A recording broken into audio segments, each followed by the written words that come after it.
మాజీ ముఖ్యమంత్రి వైఎస్ జగన్మోహన్ రెడ్డి ఈ రోజుతో తన నిజ స్వరూపాన్ని చూపించాడని ఎస్సీ సెల్ జిల్లా మాజీ అధ్యక్షులు సౌపాటి కిరణ్ అన్నారు.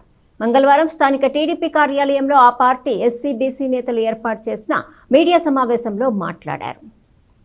ఎస్సీ సెల్ జిల్లా మాజీ అధ్యక్షుడు సౌపాటి కిరణ్ మాట్లాడుతూ మాజీ సీఎం జగన్మోహన్ రెడ్డి అనే వ్యక్తి రౌడీ షీటర్లను పరామర్శించడానికి తెనాలి రావటం సిగ్గుచేటన్నారు. చంద్రబాబుపై 24 కేసులున్నాయి, ఆయన్ని కూడా అలానే చేస్తారా అనటం చూస్తే జగన్ మీద 33 కేసులున్నాయి. మరి జగన్ను ఏం చేయాలని అన్నారు. రాష్ట్ర ఐటీడీపీ కార్యనిర్వాహక కార్యదర్శి మల్లబరపు విజయ్ మాట్లాడుతూ ముఖ్యమంత్రి స్థాయి వ్యక్తి గంజాయికి బానిసలే ప్రజలు పోలీసులపై దాడులు చేసేవారిని వెనకేసుకుని రావటం నీచమని, పైగా దాని కులాన్ని ఆపాదించడం దిగజారుడు రాజకీయానికి నిదర్శనమని పేర్కొన్నారు.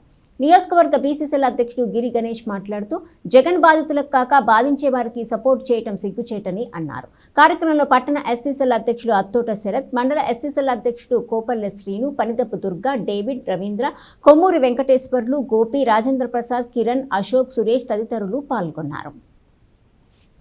ఈ రాష్ట్రంలో శాంతి భద్రత విషయంలో కానీ ఆర్థికంగా అభివృద్ధి చెందే విషయంలో కానీ చంద్రబాబు నాయుడు గారు దురదృష్టితో ఆలోచించి ఈ ప్రాంత అభివృద్ధికి అదేవిధంగా అమరావతి అభివృద్ధికి కూడా కృషి చేస్తున్న వ్యక్తి. అలాంటి వ్యక్తిని పట్టుకుని 24 కేసుల్లో ఉన్నాయని గంధాభ్యాసతో కలిపి మాట్లాడటం భావ్యం కాదు.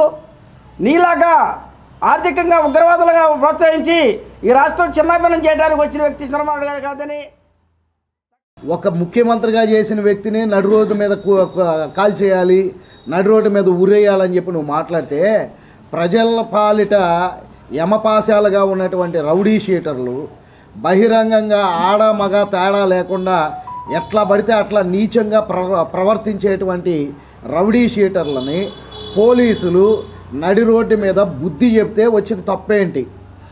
అలా నడి రోడ్డు మీద బుద్ధి చెప్తే ఈసారి సిగ్గొచ్చైనా కానీ వీళ్ళని చూసి ఇంకొకళ్ళైనా కానీ ఇట్లాంటి నీచ కార్యాలు చేయరు అన్న పద్ధతిలో ఈనాడు పోలీస్ శాఖ చట్టం తన పని తాను చేసుకొని వెళ్ళింది.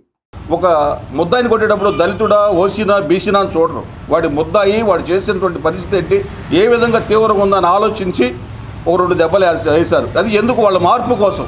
ఈ పోలీసులకు నా ముద్దాలకే ఉన్న కక్ష కార్పణ్యాలు ఏమైనా ఉన్నాయా? ఏమీ లేవు.